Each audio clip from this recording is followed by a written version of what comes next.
जय माता दी। आप सभी को नवरात्रि की हार्दिक शुभकामना। आज मैं आप सभी को माँ दुर्गा की दूसरी शक्ति ब्रह्मचारिणी के बारे में बताऊंगी। ब्रह्मचारिणी की पावन कथा के भी बारे में बताऊंगी। आइए आप सभी को बताते हैं। कठिन क्षणों में संभल देती है माँ ब्रह्मचारी। माँ दुर्गा की नव शक्ति का दूसरा स्वरूप माँ ब्रह्मचारिणी का है। यह ब्रह्म का अर्थ तपस्या से है।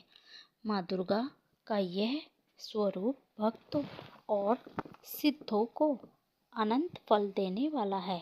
इनकी उपासना से तप, त्याग, वैराग्य, सदाचार और संयम की वृद्धि होती है। ब्रह्मचारिणी का अर्थ तप और की चारणी यानी तप का आचरण करने वाली है। देवी का यह पूर्ण रूप ज्योतिमय और अत्यंत भव्य है। इस देवी के दाएं हाथ में जप की माला है और बाएं हाथ में कमंडल धारण किए हुए है। पूर्व जन्म में इस देवी ने हिमालय के घर में पुत्री के रूप में जन्म लिया और नारद जी के उपदेश से भगवान शंकर को पति के रूप में प्राप्त करने के लिए घोर तपस्या की। इस कठिन तपस्या के कारण इन्हें तपचारिणी अर्थात ब्रह्मचारिणी के नाम से अभिहित किया गया है। 1000 वर्ष तक इन्होंने केवल फल फूल खाकर बिताए और 100 वर्षों तक केवल जमीन पर रहकर शाक पर निर्वाह किया। कुछ दिनों तक कठिन उपवास रखे और खुले आकाश के नीचे वर्षा और धूप के घोर कष्ट सहे। 3000 वर्षों तक टूटे हुए बिलपत्र खाए और भगवान शंकर की आराधना करती रही। इसके बाद तो उन्होंने सूखे बेलपत्र खाना भी छोड़ दिया।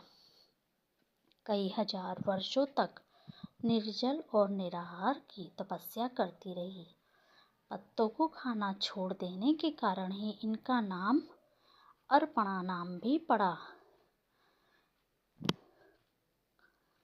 कठिन तपस्या के कारण देवी का शरीर एकदम क्षीण हो गया।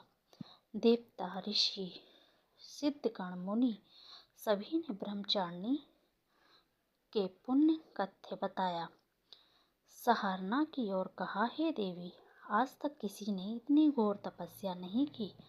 यह तुम ही से ही संभव थी। तुम्हारी मनोकामना पूर्ण होगी और भगवान चंद्रमौली शिव जी तुम्हें पति के रूप में प्राप्ति होंगे। अब तपस्या छोड़कर घर जाओ। जल्दी ही तुम्हारे पिता तुम्हें बुलाने आ रहे हैं। इस देवी की कथा का सार है कि जीवन में कठिन संघर्षों में भी मन विचलित नहीं होना चाहिए। माँ ब्रह्मचारिणी देवी की कृपा से पर्व सिद्ध प्राप्ति होती है। माँ दुर्गा के दूसरे दिन देवी के इसी रूप की उपासना की जाती है। इस प्रकार हमारा नवरात्रि का दूसरा दिन माँ ब्रह्मचारिणी की कथा का पूर्ण रूप से कथा की पूर्ति जब ही होगी जब आप इस कथा को पूरा सुनेंगे।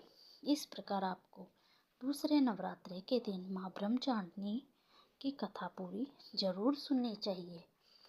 कथा सुनने से माँ का दिन व्रत रखने से सभी मनोकामना पूर्ण होती है और माँ की उपासना की भी प्राप्ति होती है।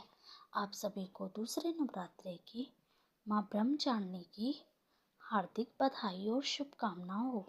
आप सभी को जय माता दी।